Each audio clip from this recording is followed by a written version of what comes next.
అనుదిన వాగ్దానం, daily promise.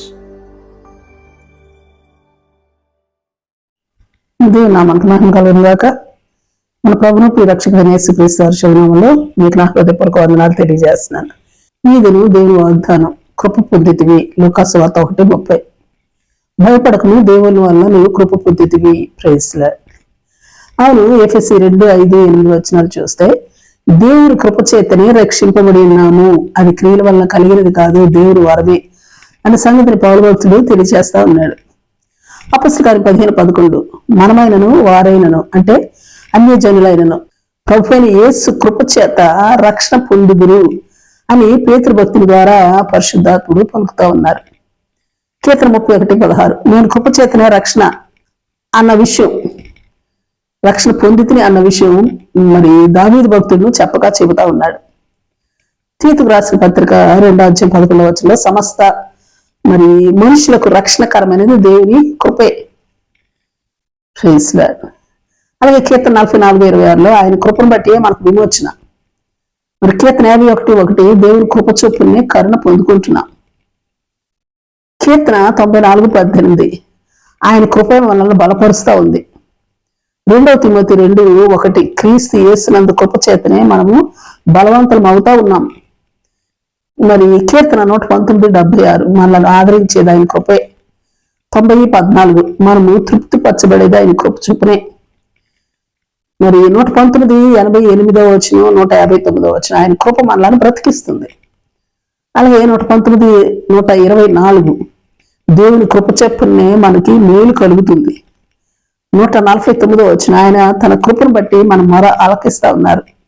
23:12 మరి ఆయన ఎల్లప్పుడూ కోపించకుండా, దేవుని కోపం మన మీద పడనీయకుండా ఉండినట్లు చేస్తుంది ఆయన కృపే. విలాప వాక్యాలు 3:32 ఆయన తన కృపా సమృద్ధిని బట్టి మన మీద జాలి పడుతూ ఉన్నారు. రోమ 3:24 నమ్మువారు ఆయన కృప చేతనే క్రీస్తునందరి విమోచనం ద్వారా ఉచితముగా నీతిమంతులమని తీర్చిబెడతా ఉన్నాం. తీతు పత్రిక 3:7 మనం ఆయన కృప వల్ల నీతిమంతులమని తీర్చబడతా ఉన్నాం. గలతీ 1:15 దేవుడు తన కృప చేతనే మనల్ని పిలిచాడు.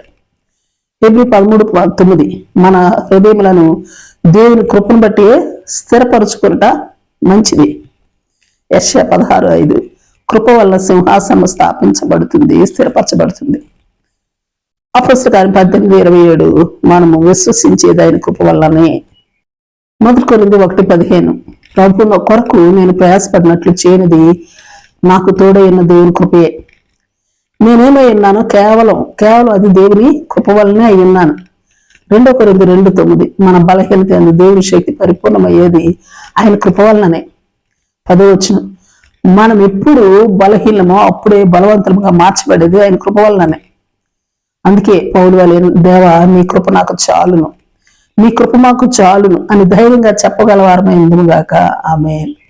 అందుకే అన్ని పరిస్థితుల్లోనూ హెబ్రీ 4:16 చెప్పబడినట్లుగా మనం కనికరింపబడి సమయోచితమైన సహాయం కొరకు ఆయన కృప పొందినట్లు మరి ధైర్యం తెచ్చుకుని ఆయన కృపాసనం వద్దకు చేరుకుందుముగాక.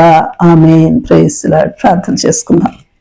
ప్రేమ నమ్మకం కలిగిన మా పరలోకపు తండ్రి, నీ పరిశుద్ధ నామానికి స్తుతులు, స్తోత్రాలు. దేవా, కృపా సమృద్ధి గల దేవా, మా పట్ల మీరు చూపే అన్ని విధముల కృపలకై మీకు మా నిండు కృతజ్ఞతలు, స్తుతులు, స్తోత్రాలు దేవా. మేము ఎల్లవేళల మాపై మీరు చూపించే ఆ కృపను పొందుకున్నట్లును, కృప వెంబడి కృప పొందుకున్నట్లును ధైర్యంతో నీ కృపాసనం వద్దకు చేరుకొనినట్టి కృపా భాగ్యం అనుగ్రహించమని ప్రార్థిస్తూ యేసు నామములో అడిగి వేడుకొంచున్నాం తండ్రి. ఆమేన్. Praise Lord. రేపు మరొక వాగ్దానంతో మనం కలుసుకుందాం. ప్రతిరోజు ఉదయం ఈ కార్యక్రమాన్ని వీక్షించగలరు. తిరిగి మళ్ళా రేపు ఉదయం కలుసుకుందాం.